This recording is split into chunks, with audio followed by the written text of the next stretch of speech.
Saudara-saudara dikasihi oleh Tuhan, saya ingin menyampaikan nubuatan sebelum saya berkhotbah hari ini, bahwa kemenangan sudah sangat dekat dengan saudara, pintu terbuka sudah ada di depan saudara, dan saya percaya saudara yang menghabiskan waktu untuk Tuhan, saudara mungkin kehilangan schedule, kehilangan jadwal, bahkan ada orang yang bilang begini, mama ini harinya Tuhan, harinya kita kok mama masih pergi ke gereja. Dengarkan, barang siapa yang kehilangan karena aku, ia akan mendapatkan 100 kali lipat. Yang percaya katakan amin. Mungkin ada yang berkata begini, oh ya Pak itu nanti di surga. Bukan, kitab Markus berkata saat ini juga dia akan mendapatkannya.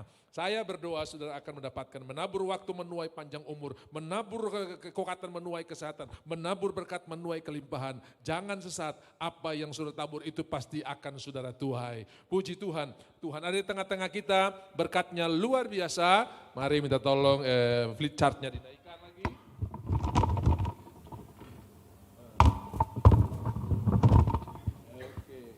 Tengah-tengah sini Matias ya. Kita sudah punya 3 ayat mengucapkan firman Tuhan.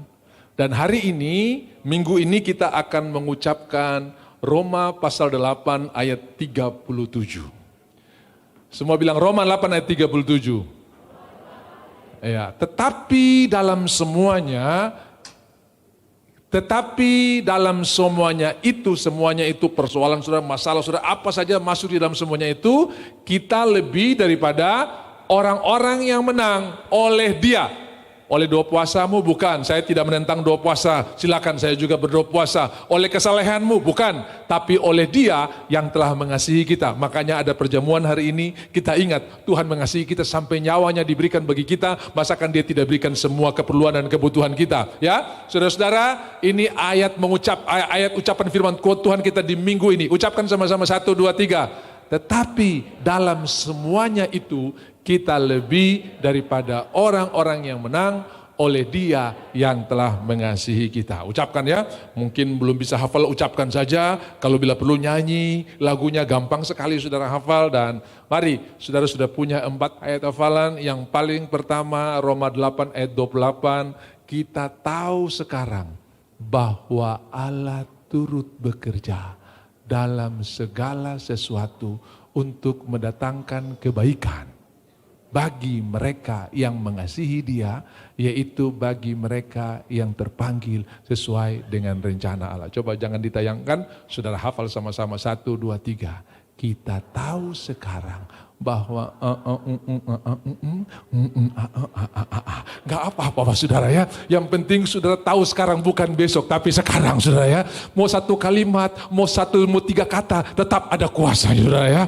Aduh Bapak, saya cuma bisa bilang kita tahu sekarang, yang selebihnya saya belum hafal. Ucapkan saja, kita tahu sekarang bahwa Allah turut bekerja dalam segala sesuatu untuk mendatangkan kebaikan bagi mereka yang mengasihi Dia, yaitu bagi mereka yang terpanggil sesuai dengan rencana Tuhan. Atau sudah bilang, Allah turut bekerja dalam segala sesuatu untuk mendatangkan kebaikan bagi saya. Selesai, ada kuasa. Amin. Lalu yang berikut, Filipi 4 ayat 13. Segala perkara dapat kutanggung di dalam Dia yang memberikan kekuatan kepadaku. Bilang kiri kanan, saya punya 4 ayat hafalan ya. Roma 8:28. Filipi 4 ayat 13, lalu yang minggu lalu, Mazmur 139 ayat 14. Aku bersyukur kepadamu oleh karena kejadianku dahsyat dan ajaib, ajaib apa yang kau buat dan jiwaku benar-benar menyadarinya. Coba dimatikan, 2, 3. Aku bersyukur kepadamu oleh apa oleh karena kejadianku dahsyat dan ajaib, ajaib apa yang kau buat dan jiwaku benar-benar menyadari. Ini sangat menolong saudara untuk yang menolak diri, yang bilang kenapa saya pemuka bopeng-bopeng, kenapa saya hidung kayak kue mangkok, aduh kenapa saya rambut mesti begini. Saudara dengarkan, ayat ini menolong saudara bahwa saudara adalah hasil ciptaan Tuhan yang luar biasa. Bisa bilang amin? Nah saudara-saudara, Musa itu 40 hari tidak cuci muka. Tidak pakai eyeshadow atau apa, mukanya bercahaya, saudara ya. Saya percaya karena memandang Tuhan membuat muka kita jadi bercahaya. Lagu tadi memandang wajah Tuhan. Nah, saya akan lanjutkan, kali ini kita akan bicara bagaimana persoalan-persoalan yang saudara hadapi membuat saudara semakin dekat dengan pengenapan janji. Ya, kadang-kadang kita berkata begini, Bapak saya sudah ibadah, saya sudah melayani Tuhan, saya sudah bayar perpuluhan, kenapa persoalan tambah banyak? Engkau semakin dekat dengan pengenapan janji. Bukan semakin jauh, semakin dekat. Makanya tadi saya awali khotbah ini dengan saudara sudah semakin dekat dengan kemenangan. Ya, kemarin kita sudah lihat tentang dua mulut ini saudara ya. Sudah bisa lihat ini, kalau kita pasang matanya jadi bersyukur, ini kalau kita pasang matanya jadi bersungut saudara-saudara ya. Dan kita sudah keluarkan mulutnya bagaimana ini bisa menampung berkat. Lalu saudara-saudara dari dua gambar ini perbedaan yang paling menyolok ada di dalam mulut kita. Masa depan kita sangat ditentukan oleh apa yang kita ucapkan hari ini. Saudara tahu di dalam Yosua pasalnya yang ke-14 bagaimana Kaleb menghadap Yosua dan berkata begini, Yosua kan Musa sudah bagi kita punya tanah dan saya dapat gunung Hebron. Hebron itu dulu namanya Kiryat Arba. Kiryat kota Arba 4. Kiryat Arba artinya kota 4 raksasa. Bilangan 13 menulis nama-nama mereka ada di sana. Ada Selesai, Talmai dan yang lain-lain saudara-saudara. Lalu saudara-saudara Yosua berkata begini ketika Kaleb berkata begini ketika Yosua berkata, Leb itu kan ada raksasa. Di sana kan ada orang-orang besar. Saudara, apa yang Kaleb alami di Yosua pasal 14 ini karena dia telah memperkatakan masa depannya waktu dia berumur 40 tahun lalu. Jadi Kaleb berkata begini, Yosua, ketika Musa mengutus kita pergi mengintai. Saudara, mereka pergi mengintai itu bukan ide Tuhan, itu adalah ide mereka. Ulangan pasal 1 mencatatnya, lalu kamu mendekat kepadaku dan berkata, kami bagaimana kalau lihat dulu, survei dulu, kami cuma mau lihat dua hal saja. Yang pertama jalannya, yang kedua kotanya. 1, 2. Tapi saudara-saudara, yang mereka bawa pulang bukan soal jalannya, bukan kotanya, tapi yang mereka bawa pulang adalah mereka bicara tentang raksasa, saudara ya. Mereka bicara tentang raksasa. Ini yang mereka bicarakan. Di sana ada raksasa. Saya mau bertanya buat saudara, apakah Tuhan tahu di tanah itu ada raksasa? Tahu. Apakah Tuhan tahu ada orang-orang besar di sana? Tahu.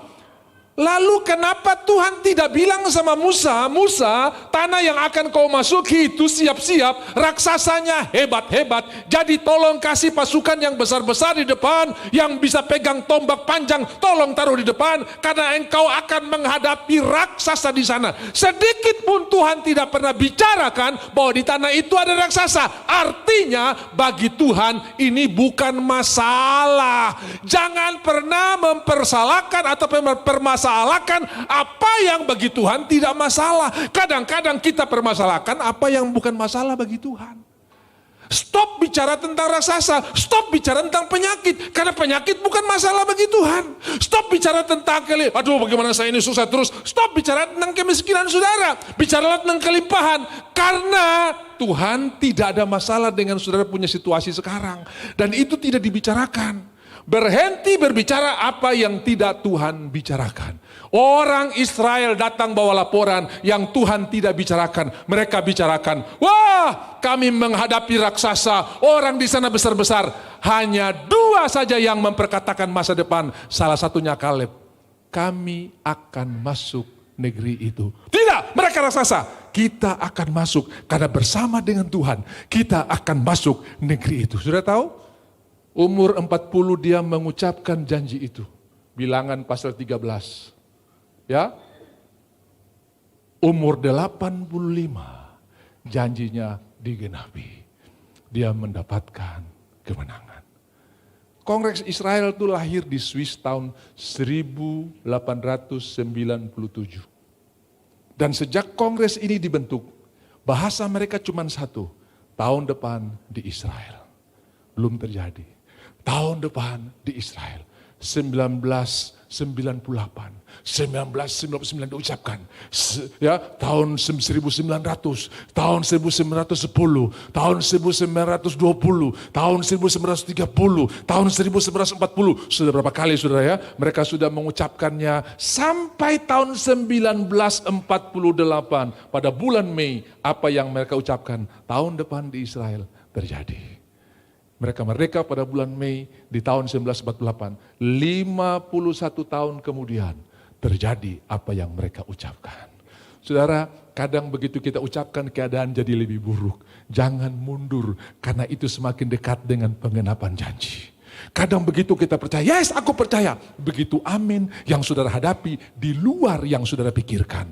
Murid-murid dalam ketaatan kepada Tuhan ketika mereka menyeberang ke seberang di dalam Markus pasalnya yang keempat. Mari kita bertolak ke seberang ya. Lalu mereka meninggalkan orang banyak. Lalu mereka bertolak ke seberang. Dan dalam ketaatan terhadap perintah Tuhan itu. Angin, badai, ombak, gelombang hebat menerpa perahu mereka. Berapa banyak saudara berkata begini, lebih baik saya tidak usah ikut Tuhan. Karena ikut Tuhan tantangan banyak. Dengarkan, kau sudah dekat sekali dengan penggenapan janji. Sangat-sangat dekat. Karena Tuhan sudah memberikan kemenangan jauh sebelum engkau memerlukannya. Tadi kita sudah nyanyi Allah El Shaddai.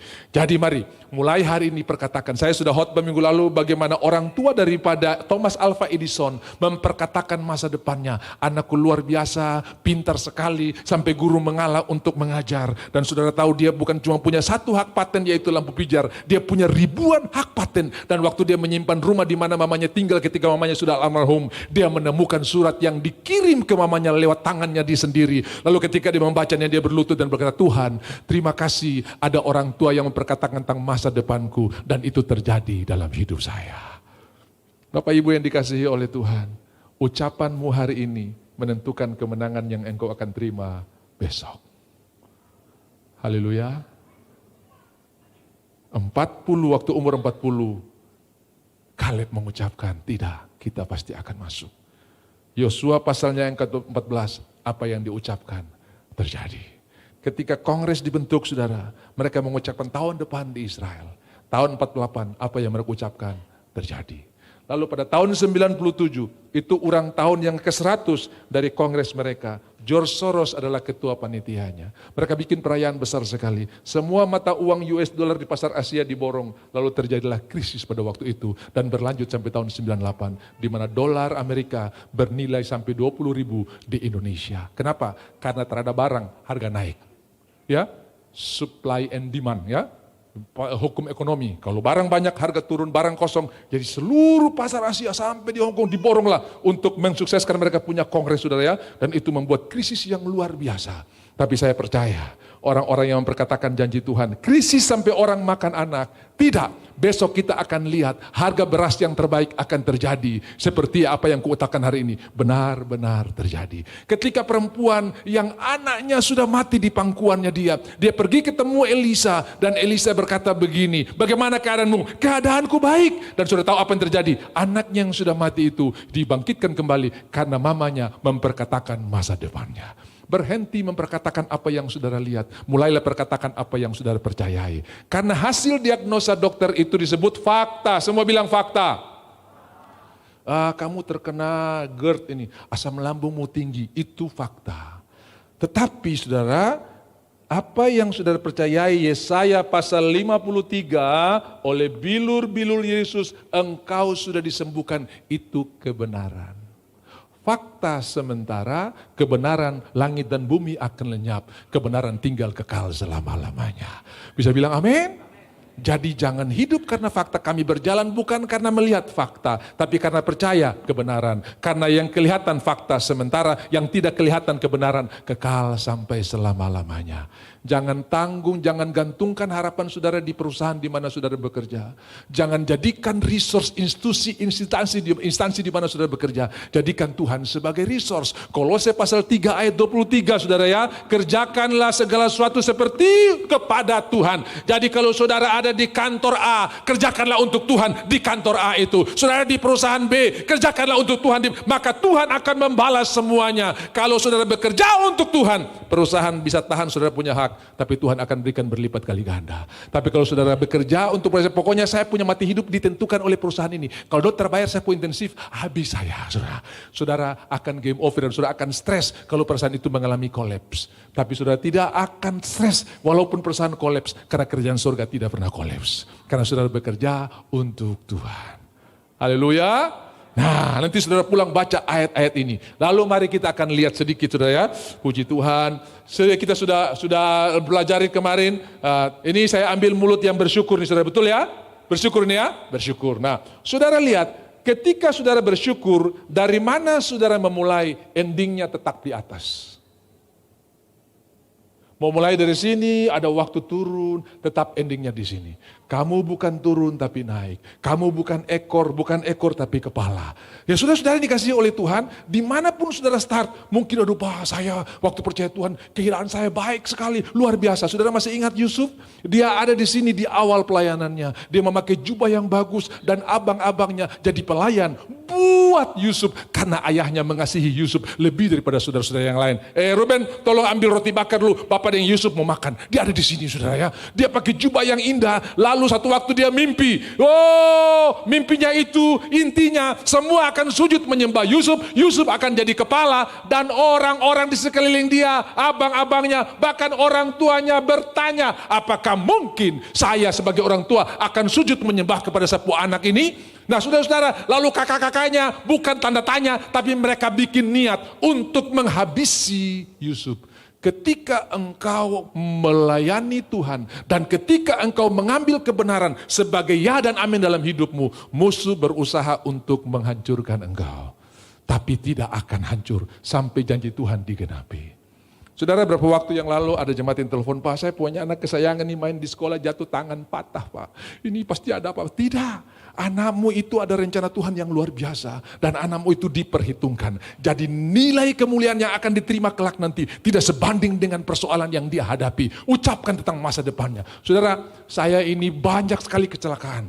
Terakhir itu mau mati di Papua Nugini, saudara ya. Saya tahu ada rencana Tuhan yang luar biasa. Kami berlaju dengan kecepatan 140 km per jam dengan mobil Land Cruiser VX, saudara-saudara ya. Begitu dapat jalan lurus menuju ke Goroka. Dan saudara-saudara sampai terjadi, disitulah kami mengalami eksiden. Dan dari kacamata pengamat, analisa mobil, mereka berkata semua orang dalam mobil ini mati. Kami tidak bisa keluar lagi dari pintu karena semua pintu sudah tidak bisa terbuka. Kami mulai dorong kaca depan yang sudah hancur, lalu mulai keluar dari sana. Dan begitu kami keluar ada bis yang berhenti, bukan untuk tolong tapi untuk make sure yang keluar dari mobil ini adalah hantu atau manusia. Saya bilang pegang saja, saya masih darah dan daging ini saudara. Dan mereka di situ kagum, kok kamu bisa hidup. Waktu mobil itu dibawa ke dealer, semua pakar dan ahli berkata, pasti semua orang dalam mobil ini mati. Semua kami masih hidup. Tantangan begitu banyak. Tangan kiri saya ini patah berulang-ulang saudara ya. Lalu saya bilang, Tuhan kok begitu banyak masalah. Makanya saudara, saya punya tulang pengumpil dan hasta ini subuh kita tukar. Yang pernah belajar anatomi, yang kerja di rumah sakit pasti sudah tahu. Di kita punya tangan ini ada 2 tulang kan. Tulang pengumpil dan hasta, itu sebuah kita tukar saudara. Makanya tangan kiri saya kalau mau bikin begini, badan mesti ikut. Tapi kalau mau balik gampang sekali saudara ya. Karena subuh kita tukar. Tapi kalau mau bikin begini, tangan kanan enak sekali. Tapi kalau tangan kiri badan mesti ikut saudara. Baru dia ini, kenapa? Miring di sini. Begitu banyak tantangan. Tapi saya tidak melihat tantangan itu. Saya melihat kemuliaan yang Tuhan siapkan. Ada rencana Tuhan yang luar biasa. Begitu Musa lahir, keluar dekret, bunuh semua anak laki-laki.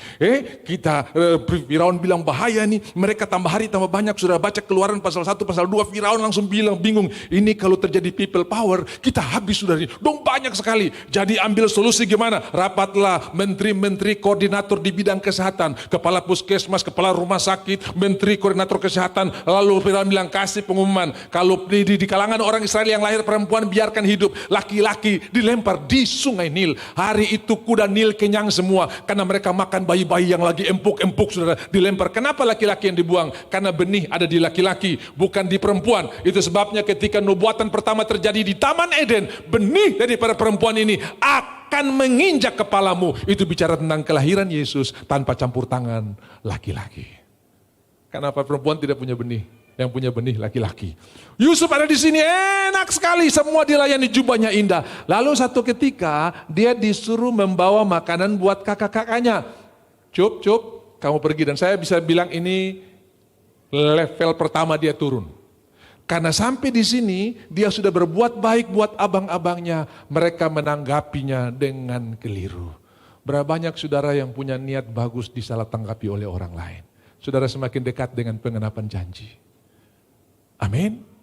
Saudara, waktu Bartimeus berseru dalam Markus pasalnya yang ke-10, Yesus anak Daud, kasihanilah aku. Hatinya tulus untuk mendapatkan kesembuhan. Hatinya tulus untuk mendapatkan pertolongan Tuhan. Tetapi ditanggapi oleh murid-murid Tuhan, ini orang pasti minta uang nih. Stop, jangan bicara-bicara. Saya pikir pasti yang paling banyak dan paling keras bicara adalah Yudas. Karena urusan uang pasti urusan dengan Yudas. Kok ini, kenapa setiap pengemis yang berteriak pasti identik dengan sumbangan atau identik dengan minta bantuan. Tapi hari itu dia bukan minta bantuan, dia ingin disembuhkan. Banyak kali kita disalah mengerti. Saya kasih jalan keluarnya. Stop berespon apa yang tidak penting. Mulailah berespon terus kepada Tuhan. Stop bicara raksasa. Kalau hari itu Bartimeus tanggapi mereka, kamu pikir saya mau minta uang ke? Kamu ini pikiran jahat semua. Maka dia kehilangan momentum. Tapi dia bilang begini, Tuhan tolonglah aku. Tetap berseru kepada Tuhan. Orang salah mengerti saudara, haleluya. Orang nilai salah saudara, puji Tuhan. Kenapa? Saya tak urusan dengan orang yang tidak bisa tambah napas saya. Saya tidak urusan dengan orang yang tidak bisa jawab doa saya. Tapi saya sementara berurusan dengan Yesus yang menyembuhkan saya. Jangan habiskan waktu untuk merespon hal-hal yang tidak penting. Merespon raksasa, merespon orang-orang yang berbicara. Responlah kepada firman Tuhan. Haleluya. Nah, sampai di sini mereka tangkap dia. Mereka masukkan ke dalam sumur dan rencana untuk bunuh dia. Ruben bilang jangan. Itu kita pun adik dia, kakak tolong, saya masih mau hidup. Kenapa saya salah apa nih? Saya lagi bagi makanan buat koti. Kenapa kok mau saya di sumur ya kakak tolong? Aduh saya ini salah apa? Saya lagi buat baik kok kenapa saya diperlakukan kayak begini? Berhenti stres karena Tuhan ada bersama-sama dengan saudara. Saudara, lalu mereka angkat dia, mereka jual kepada orang Midian. Dijual ya. Orang Midian bawa dia, lalu di pasar Mesir dia dijual belilah sama Potifar. Jadi ART di sini saudara ya. Tadi di sini mantap sekali dia dilayani. Sekarang di sini dia jadi ART, asisten rumah tangga. Tidak lama asisten rumah tangga sudah sedap-sedap difitnah sama istri Potifar dan akhirnya dia masukkan ke dalam penjara, tempat terendah. Saudara, Mazmur 139. Jika aku naik ke langit engkau ada. Jika aku terbang dengan sayap di sana, bahkan jika aku memberikan tempat tiduku dalam dunia orang mati, di sana pun engkau ada. Saudara, ketika engkau ada di sini, ini bukan akhir dari perjalananmu. Engkau semakin dekat dengan perjalanan yang luar biasa. Karena dimanapun engkau mulai, akhirnya tetap di atas. Engkau bukan turun tapi naik, engkau bukan ekor tapi kepala. Saudara, di sini Alkitab tulis, tetapi Tuhan menyertai Yusuf. Ketemu sahabat di sini. Mereka susah pagi-pagi, kemudian Yusuf berkata, kenapa kamu susah? Karena Yusuf ini jadi kepala untuk semua narapidana. Kami mimpi dan kami tidak tahu artinya. Lalu begitu dia kasih tahu artinya, dia bilang begini, kau pemimpi itu bagus sekali, karena dalam 3 hari, 3 carang itu 3 hari, engkau akan ditinggikan dan dikembalikan kepada posisimu semula, yaitu membawa minuman kepada raja. Tolong saya ya. Bantu saya untuk kasih keluar dari liang tutupan ini. Karena kita cerita-cerita, saya ini tidak salah. Dilupakan. Sesudah 3 hari dilupakan. Ada saudara di sini yang sementara ngomel, tahu diri. Dulu dia susah saya tolong. Sekarang saya cuma minta bantuan sedikit saja. Dia lupa saya. Kayak kacang lupa kulit. Saudara ada di sini mungkin saudara ya. Tak mengerti hidup. Dulu saya susah-susah pun saya tolong dia. Ini sekarang dia sudah diberkati, saudara-saudara. Nah, banyak kali orang ada di sini, saudara. Dan saudara, saya mau berkata buat saudara, Tuhan ada bersama-sama dengan saudara ketika engkau dilupakan oleh orang lain. Orang bisa lupa, tapi Tuhan tidak lupa. 2 tahun kemudian, Raja mimpi, baru orang itu ingat. Saudara tahu apa yang terjadi? Dia dikembalikan jadi orang yang berkuasa. Saya tidak tahu. Saudara mungkin ada di sinikah, di sinikah. Tapi dengarkan, engkau sudah semakin dekat dengan penggenapan janji. Filipi pasal 2, Tuhan tidak menganggap kesetaraannya sebagai Allah milik yang harus dipertahankan. Dia adalah Allah yang mulia. Tapi ia telah mengambil rupa, dia telah mengusahakan diri menjadi serupa seorang manusia. Dia jadi manusia. Dan dari manusia dia jadi hamba. Dan dalam keadaannya sebagai hamba dia telah mati di kayu salib. Saudara-saudara ya, saudara lihat Allah, manusia, hamba. Sampai di sini masih ada kemuliaan. Tapi sampai di sini teroris saudara tidak ada kemuliaan sama sekali. Karena kalau hamba ini ada masalah di luar negeri, orang Indonesia kumpul koin untuk bebaskan, ada TKI atau TKW yang mau akan dihukum mati. Walaupun dia hamba, dia masih punya hak untuk dibela. Tapi kalau teroris saudara, kampung pun tidak terima, jangan kubur di sini. Padahal itu di tanah sendiri saudara ya. Tidak boleh masuk, jangan kubur di sini. Tuhan sampai di level ini saudara, sangat rendah. Itu sebabnya Allah sangat meninggikan dia dan memberikan dia nama di atas segala nama, yang olehnya setiap lutut akan bertelut, setiap lidah akan mengaku Yesus Kristus adalah Tuhan. Bilang di kiri kanan, perjalanan kita belum berakhir. Karena kita akan sampai di sini, ini adalah kemuliaan yang luar biasa yang Tuhan siapkan buat kita. Amin.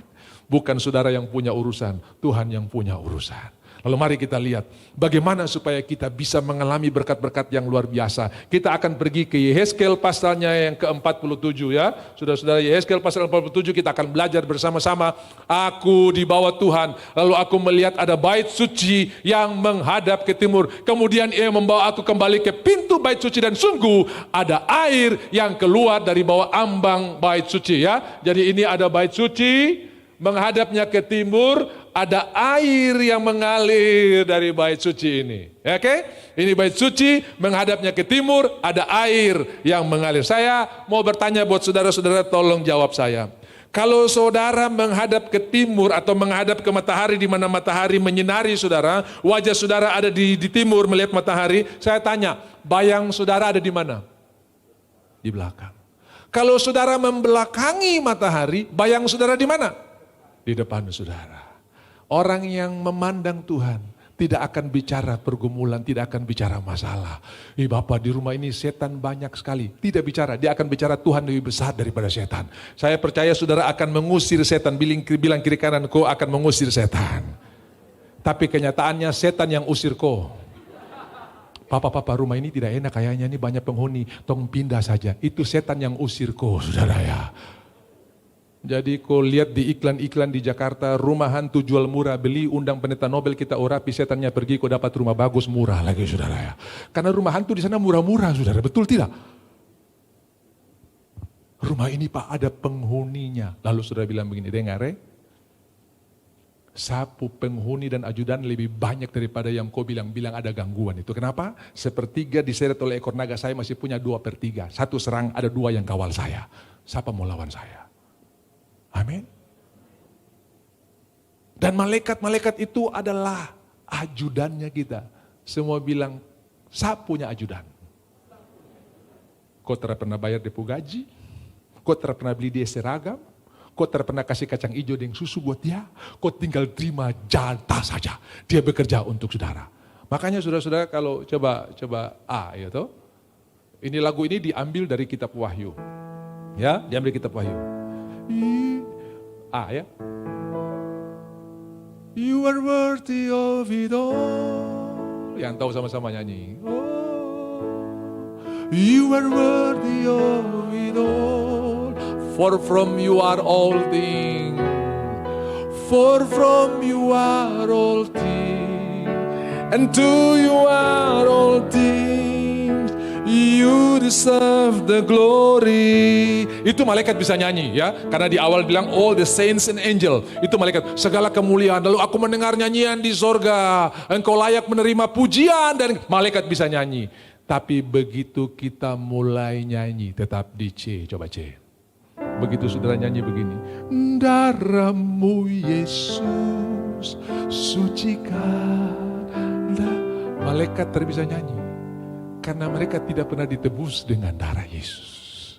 Malaikat terbisa nyanyi. Karena mereka tidak pernah mengalami pengalaman ditebus dengan darah Yesus. Malaikat diciptakan untuk melayani. Kita dijadikan Tuhan untuk menerima kebaikannya. Dan Tuhan siapkan malaikat untuk menjadi ajudan bagi kita. Jadi mereka tidak bisa menyanyikan lagu-lagu ketika darah Yesus kita nyanyikan. Dia nggak bisa nyanyikan. Karena dia tidak pernah mengalami penebusan. Salah tendang. Tidak ada kesempatan untuk dibasuh dengan darahnya. Jadi waktu kita nyanyi darahmu Yesus menyucikan aku. Malaikat semua diam. Itu bukan lagu kita. Karena kita tidak pernah ditebus dengan darah Yesus. Betapa berharganya saudara. Haleluya.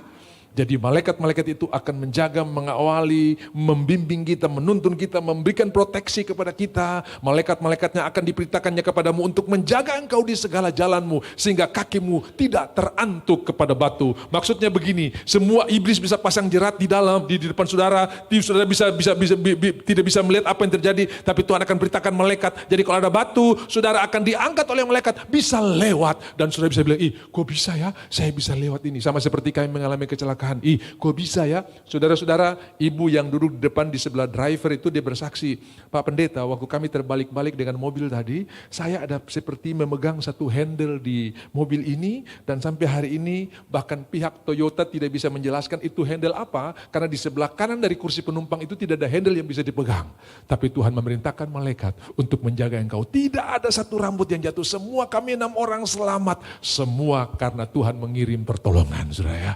Bisa bilang amin. Nah, saudara, kita lihat di sini bait suci menghadap ke timur, berarti kita juga harus menghadap kepada kebenaran. Kebenaran itu bicara tentang Tuhan, Tuhan itu bicara tentang matahari. Dan aku melihat seorang perempuan yang berdiri di atas bulan, bersalut dengan matahari, dan di atasnya ada bulan, ada bulan di kepalanya. Saudara, ini bicara tentang kemuliaan Tuhan. Allah Bapa, Allah Anak, dan Allah Roh Kudus menguasai hidup kita. Matahari bicara tentang kemuliaan Tuhan, dan bait suci menghadap ke timur, maka bayangannya ada di belakang.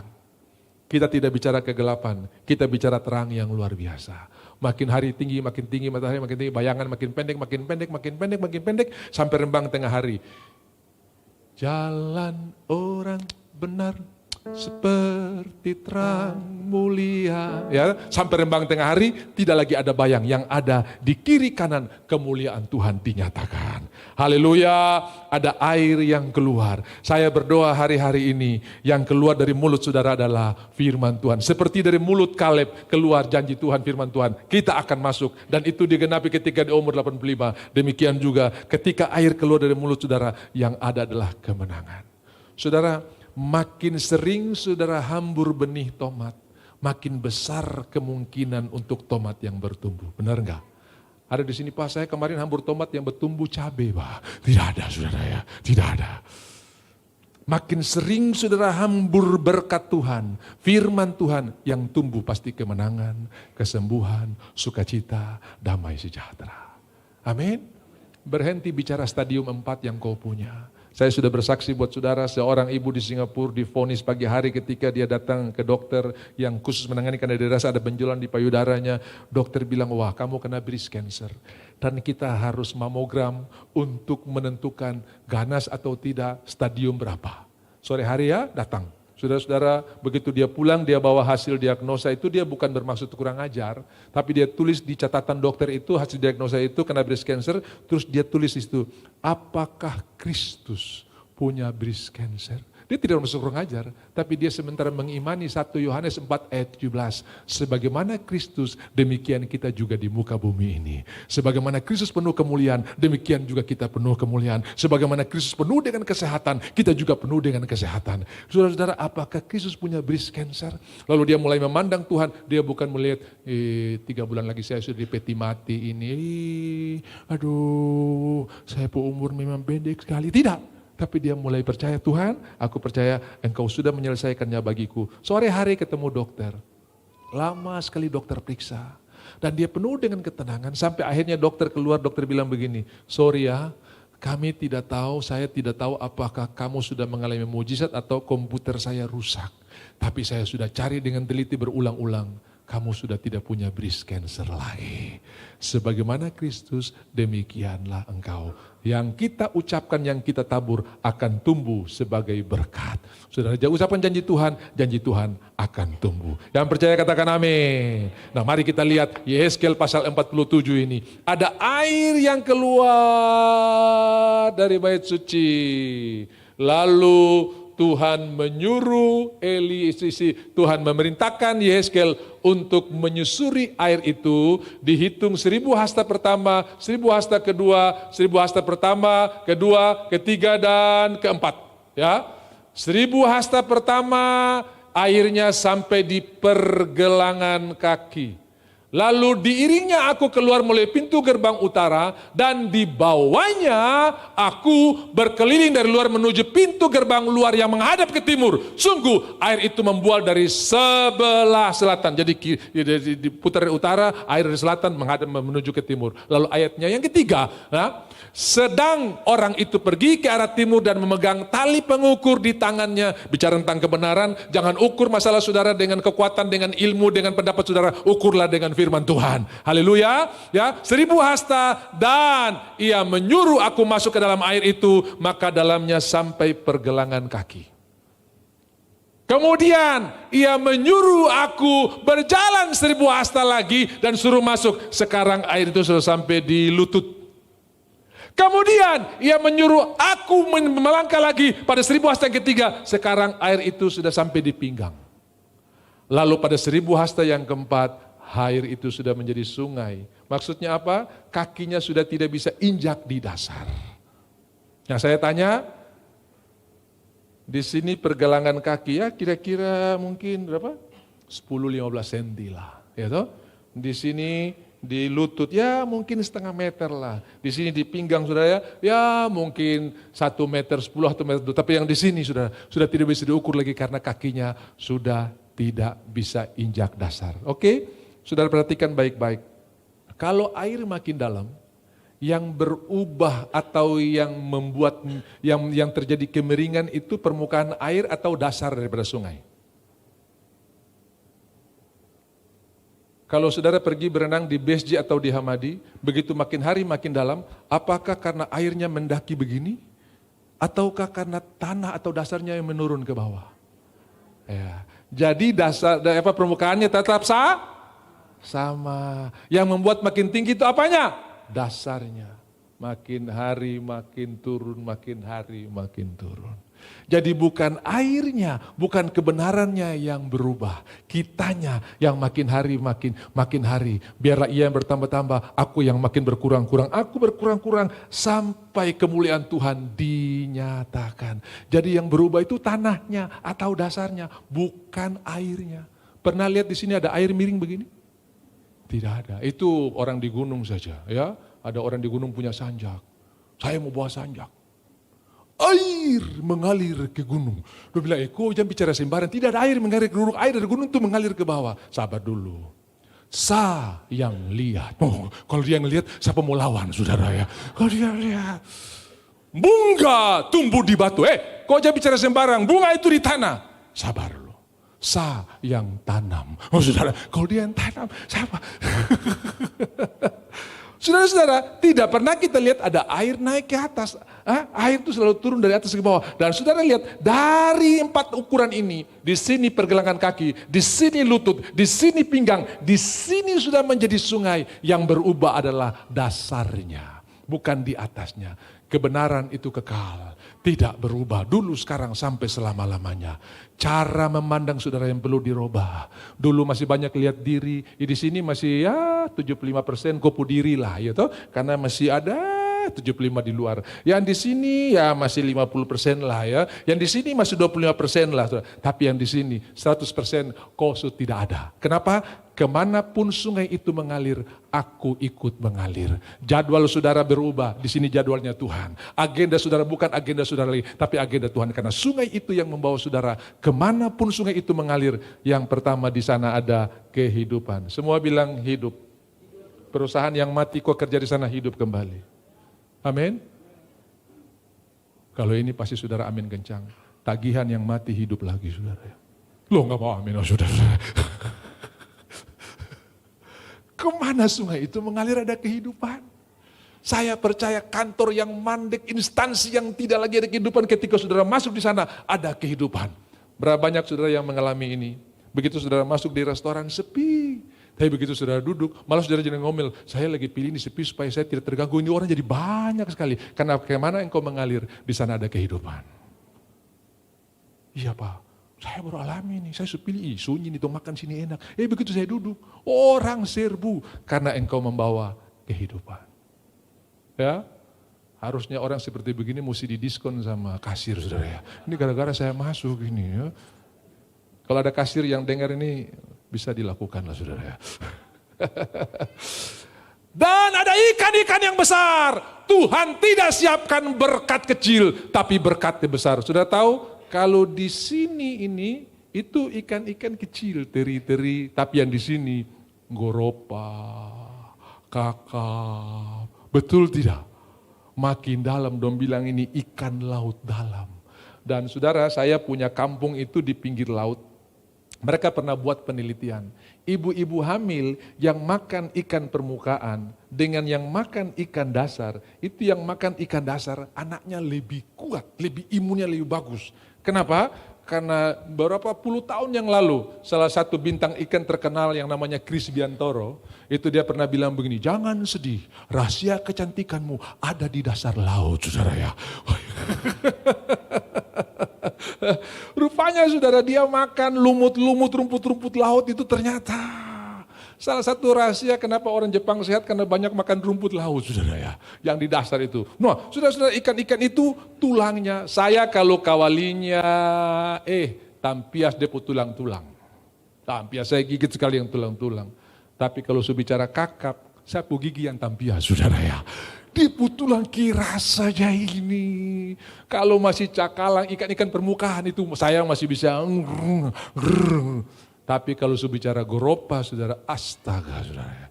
Itu diputulan kayak baja, saudara. Saya punya gigi ini, saya punya gigi normal sekali. Tapi pernah hancur gara-gara saya coba ikan dasar, saudara ya. Gigi yang tampias, saudara ya. Memang depukira saja. Jadi makin dalam, makin besar berkatnya. Ikan-ikan yang besar. Coba saudara lihat, kita lanjut. Yeskel pasal 47 dari kita lihat, supaya saudara bisa lihat. Ini di ibadah satu tadi tidak saya sampaikan, tapi saya akan sampaikan buat saudara di sini. Yeskel pasal 47, kita lanjut. Tadi kita sudah sampai di ayat yang kelima, ayat yang keenam sekarang ya. Tidak dapat seberang. Lalu ia berkata, sudahkah engkau lihat hai anak manusia? Kemudian imbu aku kembali menyusur tepi sungai. Ayatnya yang ketujuh, dalam perjalanan pulang, sungguh sepanjang sungai itu ada amat banyak pohon. Tadinya tidak ada pohon. Karena apa? Ini di laut mati. Tidak ada pohon yang bisa hidup di sana. Sekarang ada amat, bukan cuma banyak. Saya mau berkata buat saudara, ada amat banyak persediaan yang Tuhan siapkan buat saudara. Makanya orang Israel tidak disuruh Tuhan ambil mana untuk besok. Karena ada amat banyak persediaan yang Tuhan siapkan buat saudara. Tidak perlu khawatir tentang hari esok. Kesusahan sehari cukuplah sehari. Tidak usah dari yang besok punya bawa sekarang, nanti besok makan apa. Hari ini mengucap syukurlah, besok kita urusan besok. Kenapa orang stres? Karena besok, minggu depan, bulan depan, dong su timpuk hari ini, game over kok. Kesusahan sehari cukuplah sehari. Ada banyak pohon di sebelah sini dan sebelah kanan. Kiri kanan saudara diapit oleh berkat. Lihat sini, lihat sana, berkat. Ayat yang ke-8, haleluya. Ia berkata kepada sungai ini mengalir menuju wilayah timur dan menurun ke Araba Yordan. Apa itu Araba Yordan? Laut asin. Dan bermuara di laut asin. Ini laut asin. Air yang mengandung banyak garam. Dan air itu menjadi tawar. Ada perubahan yang luar biasa. Yang orang tidak bisa lakukan. Yang ahli kimia tidak bisa lakukan. Yang dokter tidak bisa lakukan. Tuhan sanggup melakukannya. Ayat yang ke-9. Sehingga kemana saja sungai itu mengalir, segala makhluk hidup berkeriapan di sana akan hidup. Sudah makhluk hidup, hidup lagi. Artinya apa? Dia berkembang biak. Ikan-ikan akan menjadi sangat banyak. Sebab kemana saja air itu sampai, air laut di situ menjadi tawar. Dan kemana saja sungai itu mengalir, semuanya di sana akan hidup. Siapa yang ada di sungai itu? Saya dan saudara. Kita akan mengalami berkat-berkat yang luar biasa. Lihat, biarlah aku yang berkurang. Makin hari makin berkurang. Dan dia yang makin hari makin bertambah. Di sini sayanya 75%, Tuhan cuma 25%. Di sini sayanya 50%, Tuhan juga cuma 50%. Di sini Tuhan mulai 75, saya 25, tapi di sini 100% Tuhan yang bekerja di dalam saya. Haleluya. Semakin hari aku semakin berkurang-kurang. Dan ketika kita berkurang-kurang tanpa saudara-saudari, Tuhan semakin bertambah-tambah. Makanya jangan kaget. Kenapa saudara sekarang bisa lebih sabar dari kemarin? Karena Tuhan lagi bertambah di dalam saudara. Saudara sadar kenapa saya tidak gampang tersinggung lagi. Padahal dong so hina saya ini. Karena Tuhan sementara bertambah di dalam saudara. Kenapa saudara tidak sakit hati lagi? Karena Tuhan sementara bertambah di dalam saudara. Kenapa saudara tidak simpan hati lagi? Karena Tuhan bertambah di dalam saudara. Kenapa saudara tidak renungkan? Saya ini tipe orang yang bisa merenungkan berminggu-minggu. Kenapa saya bodoh sekali? Kenapa dia bisa bicara begitu? Aduh, kenapa saya mesti alami? Itu bisa berminggu-minggu. Tapi ketika Tuhan masih bertambah-tambah. Saudara, Tuhan bertambah-tambah. Saya tidak lagi merenungkan perkataan orang. Bodoh kau! Terlaku kau, dasar binatang. Oh sudah, tidak lagi. Saya tersangka Pak, saya dibilang binatang, saya sakit hati sekali Pak. Oh karena kau masih di sini saudara. Tanya di sebelah, kau di level mana? Di sini Tuhan full. Kau bicara, haleluya. So, tidak ada saya. Kalau di sini masih pasang harga. Biar begini saya masih ada harga. Di sini, kok sudah ada. Saya pertama kali datang ke Papua, saudara, lihat teman, dulu itu stiker untuk harga itu belum pakai kertas yang potong-potong itu, saudara. Tahu toh?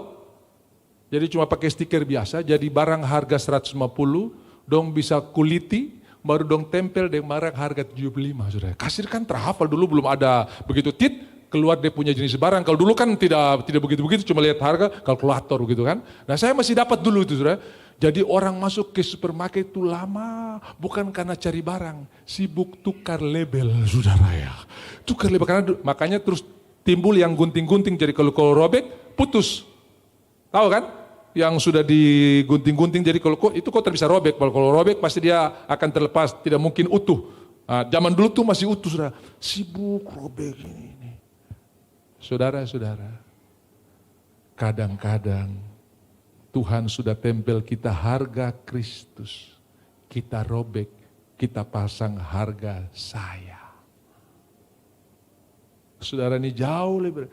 Hidupku bukan aku lagi, tapi Kristus. Betul, Kristus, tapi saya masih hidup ini. Saya masih perlu dihargai. Saya masih perlu dimengerti. Saya masih perlu dihormati. Mungkin kau ada di sini.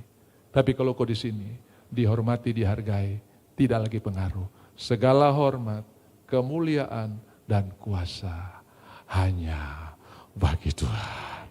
Tuhan dimuliakan, tepuk tangan buat Tuhan kita yang luar biasa. Sudah diberkati dengan firman Tuhan, saudara pegang roti dan anggur yang ada di tangan saudara. Saudara, Tuhan telah menyatakan kemuliaannya. Di dalam Roma pasalnya yang ke-8 ayat 37, itu adalah ayat hafalan atau ayat ucapan kita di minggu ini. Tetapi dalam semuanya kita lebih daripada orang-orang yang menang. Oleh Dia, semua bilang oleh Dia. Saudara jadi pemenang bukan karena saudara baik, bukan karena saudara hebat, tapi karena kebaikan Tuhan. Saudara dapat anugerah bukan karena saudara dahsyat, tapi karena Tuhan yang dahsyat. Oleh Dia. Jadi saudara-saudara, saya tidak melarang saudara doa puasa silakan. Tapi engkau dapat kemenangan bukan karena perbuatanmu, tapi karena perbuatan Tuhan. Oleh karena Dia yang mengasihi kita. Di tangan saudara ada bukti Tuhan mengasihi saudara, yaitu tubuh dan darahnya.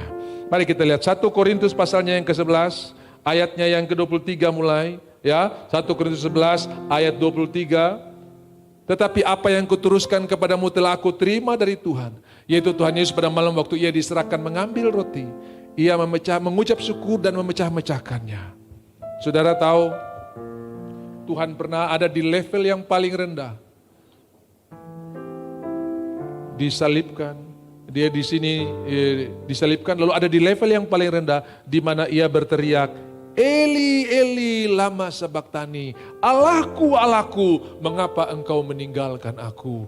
Dia ada di level yang terendah, supaya hari ini kita bisa berkata, Bapakku, Bapakku, mengapa aku begitu diberkati oleh Tuhan? Karena Dia mengambil tempat kita, supaya kita mendapatkan kemenangan yang Dia sudah siapkan bagi saya. Saya tanya buat saudara, Tuhan pernah berbuat dosa atau tidak?